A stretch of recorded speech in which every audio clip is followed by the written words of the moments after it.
Hello everybody, this is JBSO49. And a rather sick PrometheusMFD. And welcome to another new playthrough. This is of a game that has just been released a couple months ago. Us doing a recent game? Blasphemy. I know, it's craziness. This one's clearly starting off with the origin story type thing that's been popular since what, Wind Waker? Something like that. Because I don't think they did that in Ocarina of Time. No, they certainly did not. But yeah. We've actually tried to do this a couple of times, but things have come up. We were originally not going to do this today, but no. Prometheus was like, "Fuck it." If I don't at least get this first part done today, then I'm not gonna. It's gonna be a long time. Oh yeah. Dude, and past couple days have been hell. I've been sick as a dog, and which is weird because you never get sick. Oh, dude. In 4 years of high school, I was sick exactly 0 times. Anyway, I am going to have to do some editing to Prometheus's commentary to kind of boost it. Yeah, so I'm unable to talk at my usual boisterous volume. But so, what's happening here? I wasn't paying attention. Basically, there's been war on the land, and the goddess is like, okay, the survivors can gather here, and I'm going to take this landmass and throw it in the sky. So it's kind of like the opposite of Wind Waker. Pretty much. Well, the landmasses were just the mountaintops of old Hyrule. Yeah. But yeah. Oh, man. At last, peace was restored to the surface. Like always. Except now they need a hero.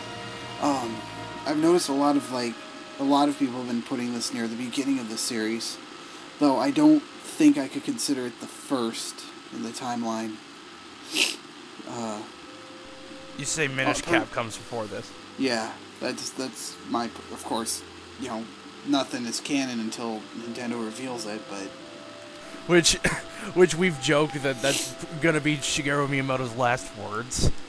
He finally reveals the Zelda timeline, and then another Zelda game comes after he dies, thus completely fucking up the timeline.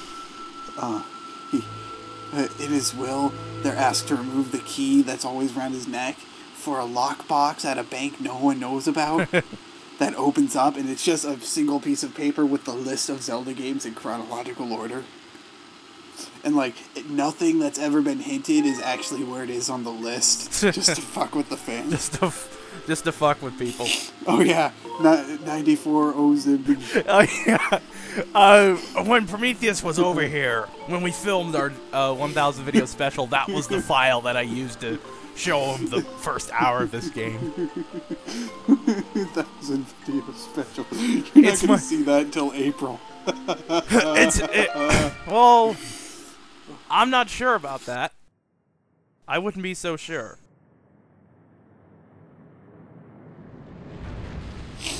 Darkness. This game does have some pretty good art. I do like the combination cell shading and realistic design shit. Yes. And stuff. And other vagueness. Yes. So, I'm guessing that's, whoa, Zelda 25th anniversary. What? I believe when Ntom64 started his live stream of this, and then he basically dubbed over some of the commentary he did for that, and he said that Zelda 25th anniversary was done a hell of a lot better than Mario's 25th anniversary. Because Zelda's 25th anniversary, you got this, right? You got Ocarina of Time 3D.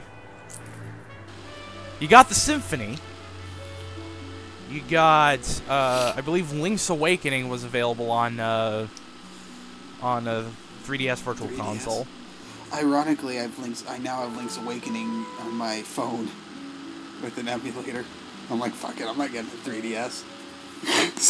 so all day. And how did they celebrate Mario's 25th anniversary? Put a ROM on a fucking disc and charge full price. Really? Yep. What ROM? Oh, Super Mario All-Stars. Yeah. Really, it was a ROM. Wow. Yeah, I definitely like the Zelda 25th anniversary CD, which I have kindly shared. Yes. So, good thing Soba's done, but I guess we're in trouble with ACTA. Damn acronyms. But, my ringtone is Gerudo Valley from that, just because I love Gerudo Valley. It's my favorite Zelda song. Rise. I really shouldn't be singing. Not just because I'm sick, but because I can't sing. So both. Yes. So I'm guessing this blob of darkness is like the villain guy. That's my guess. I actually have yet to complete this game. What the fuck? Oh, holy crap. Yeah, that's been your new trend for the past couple games now, hasn't it? Just start it when you're in the middle of on another file and play it as you play the other one, which, works. It does work, because you have a practice file. Here's your fucking letter. That gets me every time. Holy shit. Oh man, that's fucking hilarious, and it's killing my throat.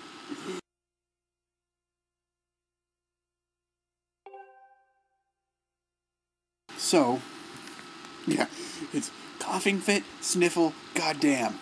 Yep. In any order. So, if you haven't been paying attention to what we said before, this part of the Zelda legacy kind of panders to the Link Zelda shippers. You will see this in a few minutes. Put the shippers in a chipper. Actually, on a rather gruesome side note, that's how my dad wants his funeral done. He wants to be frozen and then fed into a wood chipper. That's aimed right into the grave. Right. My family's pretty brutal. Of course. So, I rather like some of the character designs in that they're, the Wind Waker type, bit cartoony. Except for Link's. Link's is the only character design in this game I don't really think fits. He's just not cartoony enough. I mean, even Zelda has quite a bit of cartoony to her. Which...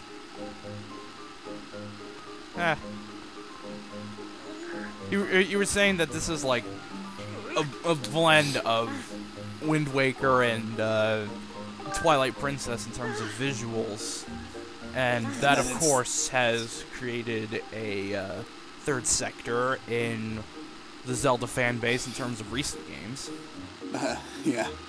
Well, there were already 3 sectors. This one kind of created a half sector, 3.5, if you will. 3.5-ish. Yes, but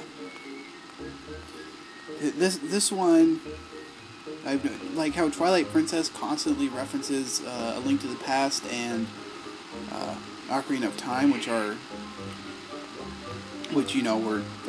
tend to be fan favorites. This one I think references more just straight up Wind Waker and maybe Phantom Hourglass. More Wind Waker, definitely. Yeah. Well, especially with the way he's walking with heavy loads and, just the art style and the overworld design and, Boy would have gotten flattened. He doesn't even have a stamina gauge, for Christ's sake. Yeah. Well, and you could equate the stamina gauge to the swim meter in Wind Waker. Though the swim meter is because the sea you're swimming in is pure evil, whereas this is because Link is only human. Yeah, pretty much. But, what was was I saying again? You know, the cartoony designs, and you know, I liked Wind Waker. That's probably one of my favorites of the series. Look at this load time, man. What the hell is up with that? Is that every time or just the first time? I have no idea. I don't pay that much attention. Yeah. And here we have Skyloft.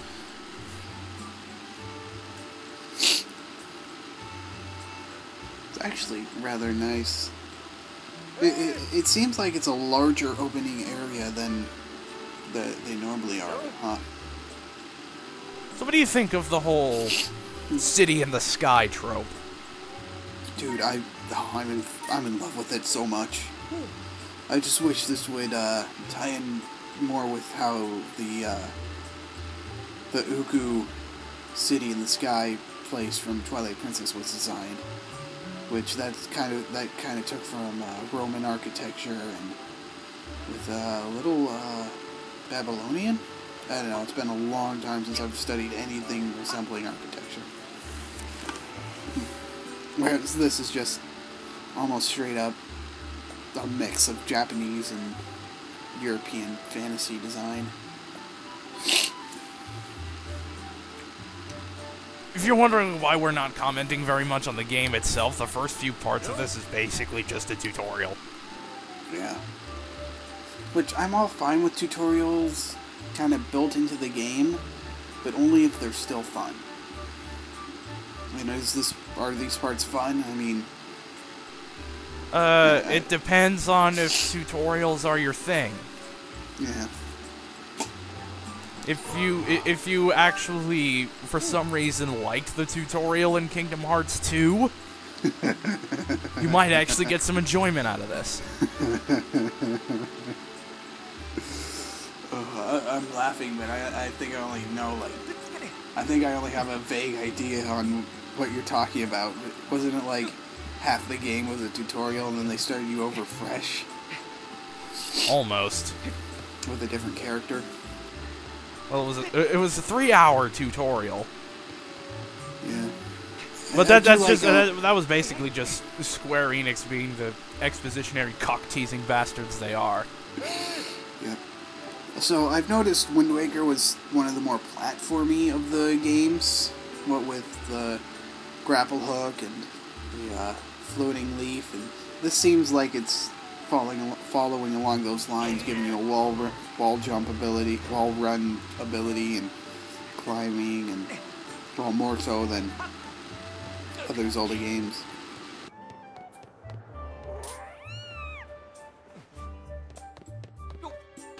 You are the sniffling bastard today. Yeah. Like, one half of my nose is completely inflamed, so I can't breathe through, and the other half actually is running. Sucks. The more you know. Learning about my various ailments. So, now people know, and knowing is half the battle? Ugh. Speaking of which, they're making a G.I. Joe 2 movie thing. I'm a Bob. How was the first one? What was it called? Rise of the Cobra? It was mediocre. I'm only asking you because you are the movie buff. Yeah, kind of. Out of the two of us. Yeah, between the two of us, I watch the more movies. Which, you know what? That's not very hard. Because I believe the last time I went to a theater to see a movie was 2005 or 6. Holy crap. Well, it's a good thing out here they have the $4 theater, which if you show up at like before like 11 in the morning, each movie is only $4. But it's the concessions where they truly get you. Oh yeah, that's where they make their money. Mm-hmm. So... Okay, here we go. We're gonna have Prometheus all up in this relationship in this bitch. Oh, god damn it. If you're I've only shown him the first hour of this. I haven't told him how this gets worked. So, if you're into, you know, anime and manga and all that crap, which I was, a lot of the tropes they use in this feels quite a bit overdone to a Western audience. I say to a Western audience because I have no idea on how cliched this is viewed in Japan. There are certain points in the game where you have different dialogue options, but unlike Mass Effect 3, unlike the Mass Effect games, excuse me, it doesn't really affect anything.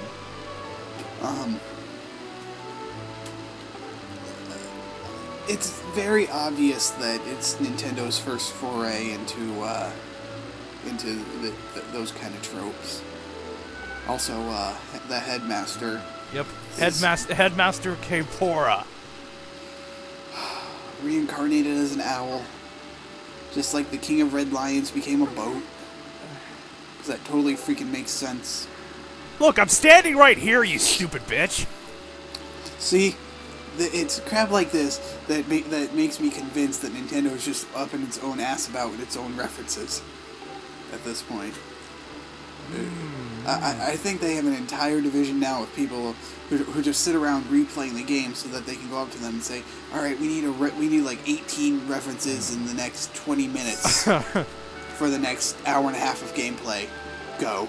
And then they already have like a sheet written up, and they just cross out what's used until like 4 games later, and then they reuse them. But shippers be damned, Nintendo has never really dealt with relationships between Link and any other romantic relationships. Because the whole point of Link is that he's supposed to be the player. He is the player character, hence the name Link. He's a link to the... But, so any relationship you would see is, you know, purely how you wish it. Which is, you know, a good storytelling technique, when it's done right, like it has been. Oh, holy shit, the dog's barking. But,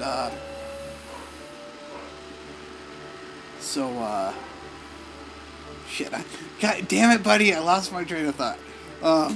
You were talking about how, how Link is the player character, and any relationships is how you see it. So, you know, it's kind of like, it's pretty much pandering, by creating a more blatant romantic relationship between him and Zelda, like they have been in this game. And what we've just been talking over is some exposition about how everyone in Skyloft has some ceremony where they get their Loftwing. And Link's Loftwing in particular is a Crimson Loftwing, which you will see... I can't remember if it's in Part 2 or Part 3, but it is a blatant reference to the King of Red Lions. Yeah, the same color scheme, and like the design is very similar, and its function is exactly the same. I just wish they had, they did a reference to Twilight Princess Epona, whatever, with, you know, fighting. Sword fighting on a bird. That would be freaking awesome.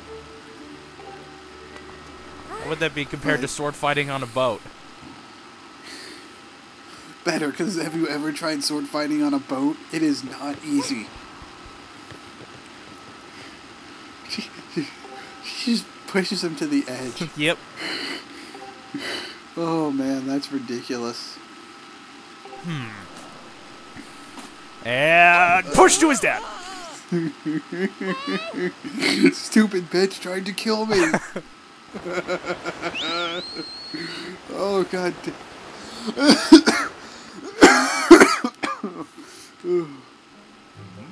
Link's bird is taking quite a while to show up. Durr. These have to be the stupidest people ever.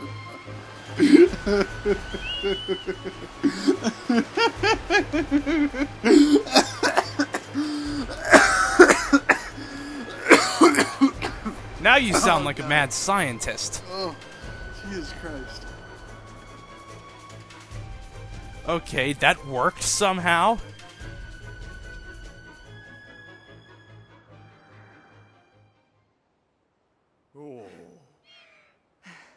when Prometheus was over here, he was like, okay, how does that work? Like, the bird catches up to him? How does that work? They're both falling. And I sat there and thought about it. And I was like, you know, maybe aerodynamics. Link was falling flat and it was diving. Yeah. With occasional push. And thus has a lower terminal velocity than what can be achieved with the loft wing. Yeah. Which he still probably would have fallen faster, but... And broken an arm when they caught him. Yeah, probably.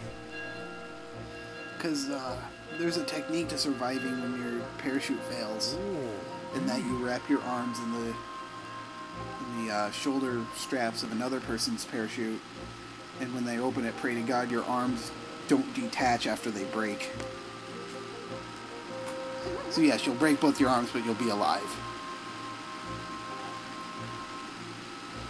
Anyway, that's going to be it for this part, and join us next time where we figure out where the hell our bird went. See you then.